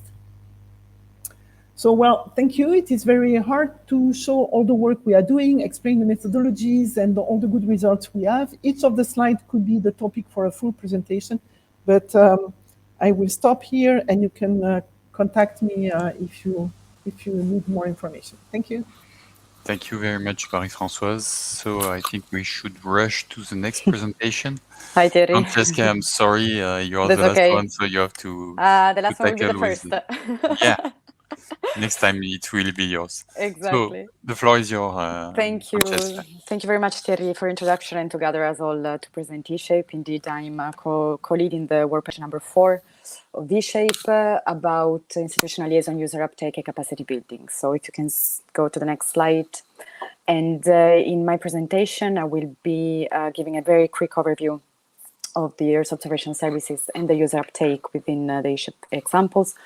Amongst the 7 showcases and the 37 pilots that we have right now. So the contribution to GEO and EuroGeo is supported by the promotion of these eShape pilot projects at national and international scale across vertical markets and against key users communities. And the idea is to grow a pool of candidates for co-design, of course, making the pilots more accessible, increasing the overall uptake of the pilots' final results. How do we do this? Basically through the identification of the pilots' needs, expanding their networks that has already been developed by the pilots within the EU and international scale through different multipliers, for example, Copernicus and indeed GEO initiative flagships and regional GEOs. And of course, designated user uptake meetings and workshops focused on targets users for pilots. Next slide, please. From this slide, we can see that the pilot has been assessed according to the ERSC taxonomy. Current and potential users communities have been defined, along with some events already of interest. The data gathered from each of these of the pilots in previous surveys that have been made at the beginning have been analyzed according to different dimensions, so that thematics and areas that have a highest degree of interactions and of alignment with the pilot user uptake can be identified. The main areas that at market level that have been identified amongst the pilots are policy authorities, international bodies and services, as we can see in the picture number 1. The picture on the right instead, we can see let's say the expansion at territorial level, as we see that part of the strategy is, of course, the sectoral extensions to communities, and then extension through national and international initiatives. So we can see that the major, inside the main countries and areas covered are Greece, Italy, and Northern Europe. Next slide, please. Thank you.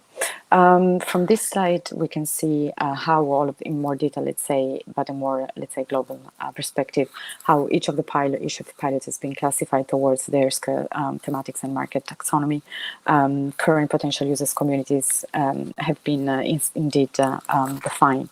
And from here, we can really see the main, let's say, thematic areas with the more interactions between the thematic taxonomy and the showcase, and then more in a more macro level the pilots. Therefore, again, policy authorities, international bodies and services are the main ones.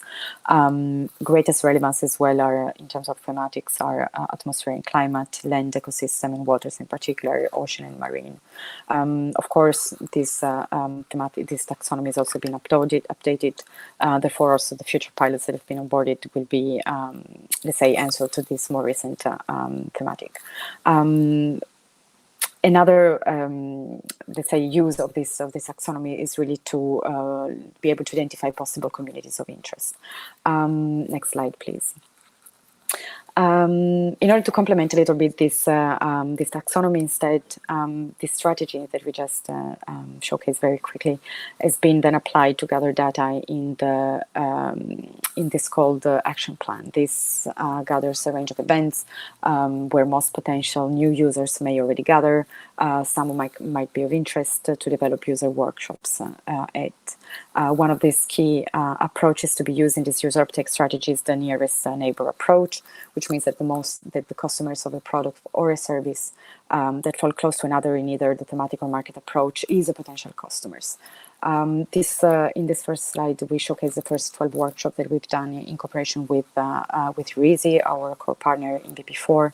Therefore, we can see really in the red rectangular the first community of users identified, and the support from the workshops to identify these first users communities. Next slide. We let's say continue this strategy towards the secondary users communities. Therefore, this neighboring approach is then used also to identify secondary users communities. These are gathered through sectorial events, country workshop, and they're really dedicated to users to which these pilots could expand even without Earth observations knowledge. Next slide. The user uptake is also supported by the engagement with institutional stakeholders that support expansion and the awareness of these pilots, among which we can of course see international organizations, Copernicus and the EU, and of course GEO through the GEO flagship events and initiatives. Next, please. And of course, we started this institutional liaison approach, very at institutional level, but we really also want to focus more and therefore showcase a little bit the, let's say, the development of this transition from more institutional liaison to also community of users liaisons. We really find that for pilots, it's really important to engage with category associations, more, let's say, also private entities, and this has also come out through the different workshops through which we've been supported the pilots.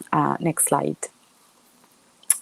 This is a quick overview of our engagement that will be presented also to the pilots between 2022 and 2023 until the end of the project. And again, all of these projects and these workshops will really implement and integrate different workshops at country level, but also utilities services oriented in order to really give even more visibility.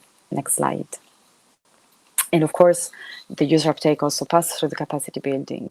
Capacity building is really, from the issue point of view, an opportunity to acquire and pass on knowledge of importance to the communities. And therefore, also very specific and dedicated capacity building modules have been developed, among which, for example, your week in Eomo that my colleague Lev was presenting, that are really another step onwards to really enable the awareness of Earth observation through success stories, of course, of our e-ship pilots. So thank you very much, and I hope that being very condensed to have presented at least an overview of this user uptake strategy. Thank you very much.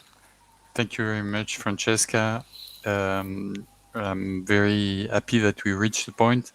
We are a bit late, so if you have any question, please use the message around that and feel free to ask them and to take a look to the website. I would like to thank all the speakers, and a special thanks to Wembo, who have to manage all the mess we have organized. And thank you very much for all the attendees to attend this meeting. The next one is talking about EuroGeo and is starting right now. So thanks a lot. I hope you enjoyed the session, and see you soon, hopefully. Best. Bye-bye. Thank you. Thank you. Bye-bye. Bye-bye. Bye-bye. Thank you. Bye-bye. Thank you. Bye. Thank you.